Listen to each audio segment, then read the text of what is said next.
You're truly representing, and I really appreciate that, you're truly representing the true values of Islam. You're not trying to change anyone's culture, you're not trying to change anyone's point of view. All you're trying to do is just have an honest, truthful discussion, and I really appreciate that. Smile2Jannah. So what you're saying is you get your morality from the common denominator of the faiths, yeah? So you see what's common and that's where you get your morality from.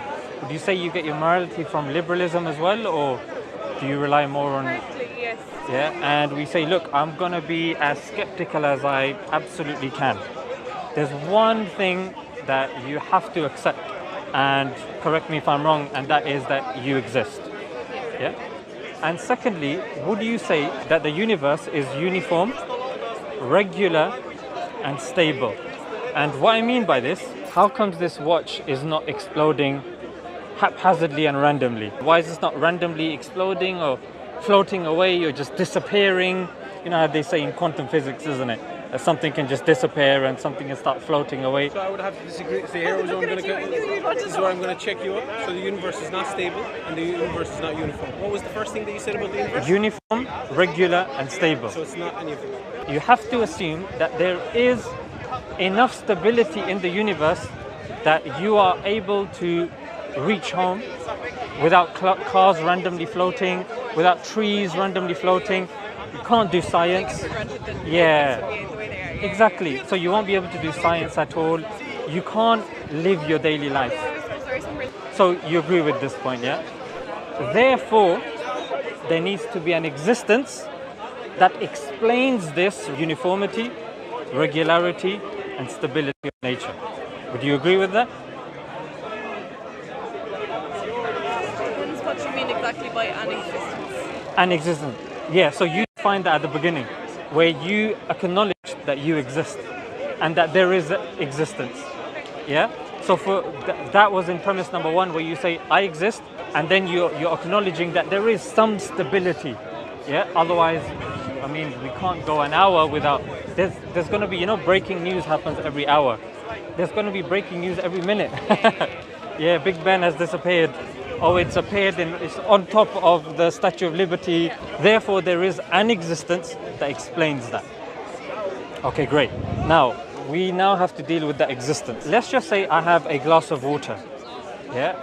Can you say, logically, I can create, say, a watch, or I can create a sandwich, or your chain from that glass of water? No, not without other things, no. So you're saying in order to make something, you need to have those qualities to begin with. Do you agree with that? Okay, great.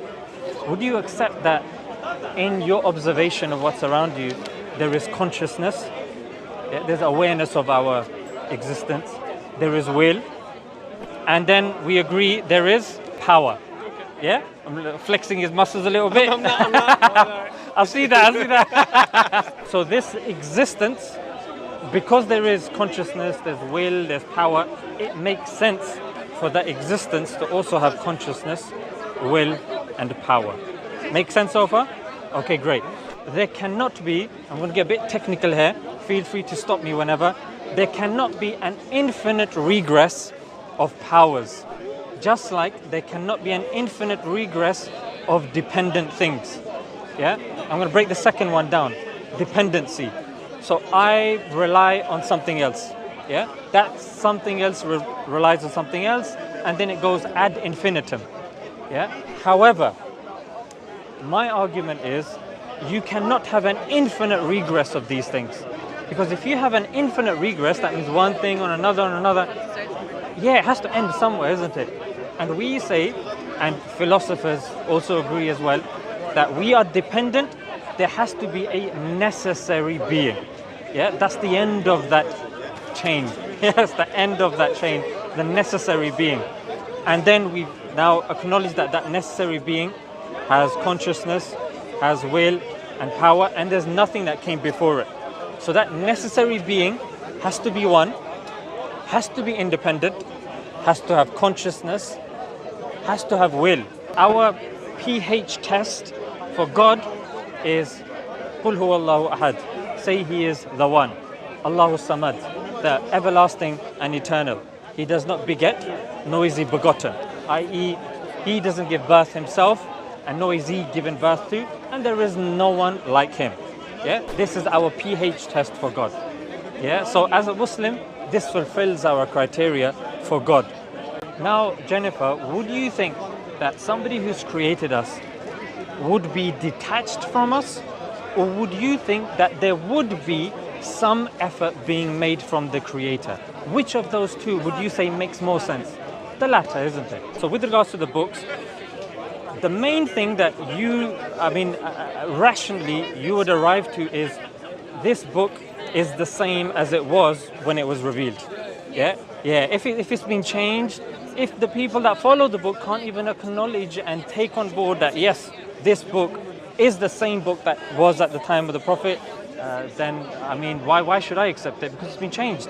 And yes, sorry to interrupt you. No, go. Point about it being accessible and understandable to the followers of the faith. Yeah, 100%. There's a fragment of the Quran which is dated all the way to the time of the Prophet, and that fragment is not in Saudi Arabia, it's not in Iran, it's not in Iraq, it's not in Afghanistan.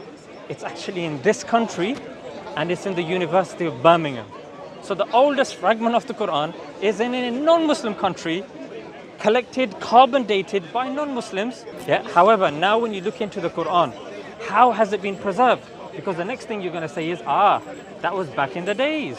They used to write stuff down.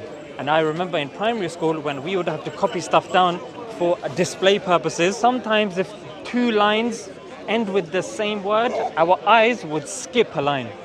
And sometimes if I write something down and I introduce a mistake, he copies something down, he'll copy my mistake, he'll make a mistake, and then he'll give the manuscript to you, you'll introduce your own mistake, and then over time, so many mistakes will come in. This way of missing words and missing lines because of two words being the same, they're actually called homouteliuton and parablepsis. You might be thinking, okay, but the Quran was copied as well, isn't it? No. Out of all the holy books, Quran is the only one that is memorized cover to cover. You might be thinking, okay, I'm impressed, but I'm not too impressed because maybe you need to do that mind palace that Sherlock Holmes does and you have to really work on it. No. We have kids as young as 6 that have memorized the Quran, and approximately, according to one study, 11 million people on this planet have memorized the Quran. Christians. I've been here for a long time. I put stuff online. Not a single Christian has come and said, we found a Christian that has memorized the Bible. Not one Hindu has come and said, somebody has memorized the Vedas. The third thing and final thing I'm going to leave you with is the Prophet. Yeah, you got all these people making claims. There's one book, you can grab it before you go. It's called Forbidden Prophecies. Yeah, you've got people, the Mayans, the 2012, they said the world was going to end.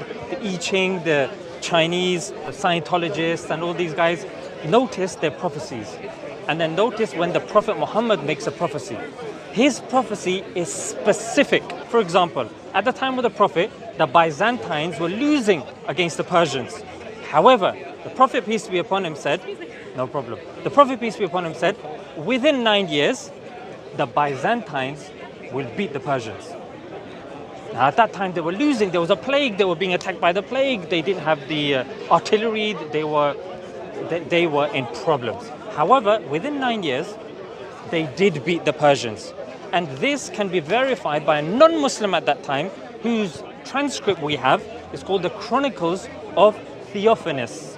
And the final thing that I'm going to leave you with is how we preserve the sayings of the Prophet through the chains of narration.